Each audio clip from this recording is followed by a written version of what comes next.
Ariana was an elementary school teacher in a small suburban school. Her sensitivity was known to everyone. She had a special way of understanding children's needs, even when they were not expressed in words. In that modest environment, often marked by economic difficulties, every gesture counted. Every look could hide a request for help. It was a cold Monday in January when she noticed Tommaso, a usually cheerful child, sitting silently at his desk in the front row. Something in his demeanor was different. He seemed closed off, distant, and Ariana watched him more carefully. His shoes were visibly worn, patched up in a haphazard way, too big for his feet. Every step seemed to cost him effort, as if he was trying to keep them from breaking completely. Before continuing, subscribe to our channel and activate the bell so you don't miss any of our stories. During recess, while his classmates ran around the courtyard, Tommaso sat on the steps of the school, staring at the tips of his shoes. Ariana approached him, sitting next to him.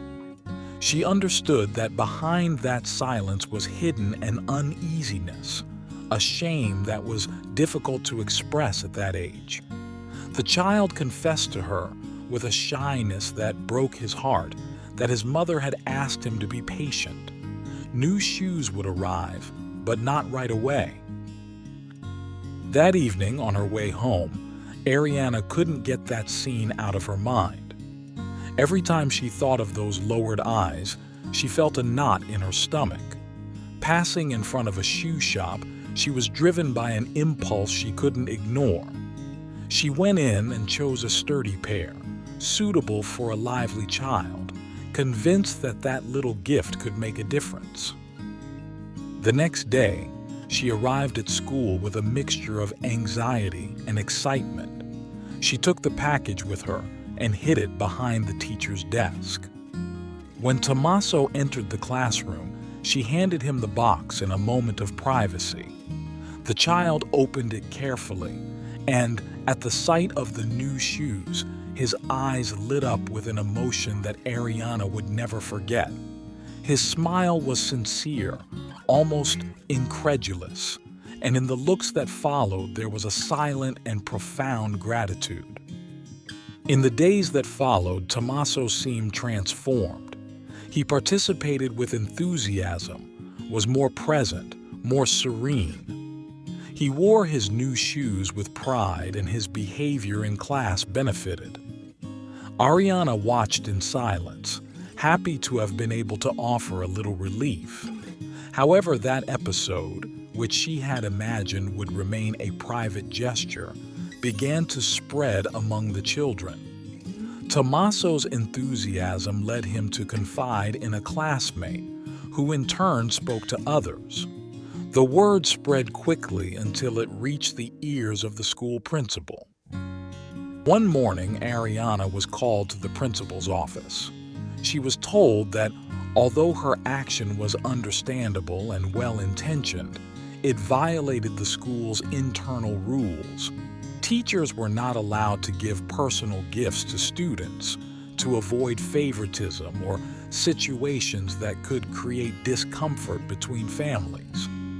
Although she tried to explain the context and the need that had driven her to act, the board's decision was irrevocable. She was informed that she would be suspended from her position, effective immediately. For Ariana, it was a very hard blow. She returned home in silence, with a heart full of bitterness. The place that until a short time before had been her daily refuge now seemed foreign to her, full of melancholy. The messages from colleagues and parents did nothing but amplify the sense of loss. In a few days, her life seemed to have changed radically, and her identity as a teacher seemed suddenly vanished. Then, one day, an unexpected call came in. On the other end of the phone, a male voice introduced himself as Matteo Verdi, president of a foundation that worked on educational projects for children. He had heard about what had happened at school and wanted to meet her. Her story, told by an emotionally involved mother, had deeply affected some members of the foundation. During a meeting in a small cafe in the city center, Mateo explained to her that they were looking for passionate people like her, with an authentic vision and sensitivity, to coordinate projects dedicated to education in the most fragile contexts.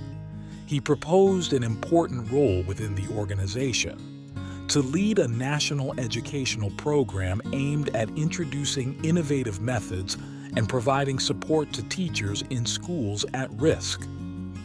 Ariana accepted with enthusiasm. It was a new, demanding challenge, but also a concrete possibility to transform her passion into something even bigger. She immersed herself in the new assignment with dedication, traveling often, meeting teachers, listening to stories, observing closely the real needs of schools. Every meeting, every smile of a child, every thank you from a teacher were tangible proof that she was on the right path. Over time, the foundation decided to expand its scope. The positive impact of Ariana's arrival had brought a new energy. Thus was born the idea of creating a special fund to provide basic necessities to students in difficulty: clothes, school supplies, shoes, backpacks. The fund was named Wings to Grow, a name chosen to evoke lightness, support, hope. Ariana was appointed director of the program. The launch of the fund was a heartfelt and participatory event.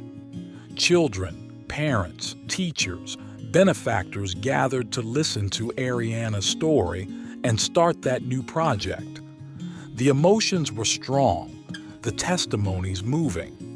The images of children who finally went to school with dignity remained imprinted in the hearts of those who listened to them. In the following months, Ariana continued to travel. In each stop, she took with her a small suitcase full of materials, but also a great baggage of humanity. In a small village in the south, a little girl gave her a drawing, a colorful classroom, and in the center a teacher with wings. She kept it in her work diary between the pages where she noted her progress, her ideas, but also the emotion she did not want to forget. One evening, returning home after a long day, he found an envelope in his mailbox with no return address. Inside, a note written in uncertain handwriting and a couple of photographs. In the first, a boy with a huge smile proudly showed off his school report card. In the second, there were two worn-out sneakers. On the back was written, "Thanks for making me run again." That moment was different from all the others. It wasn't a conference. There was no applause, microphones, or spotlights. Just a letter, simple and powerful.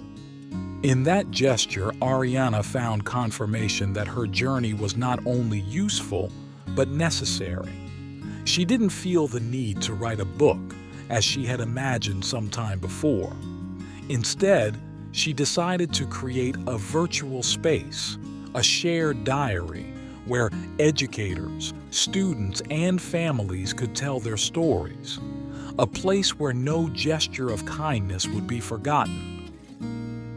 The site was called One Step at a Time, and it soon became a living network, full of stories, photographs, and small dreams come true.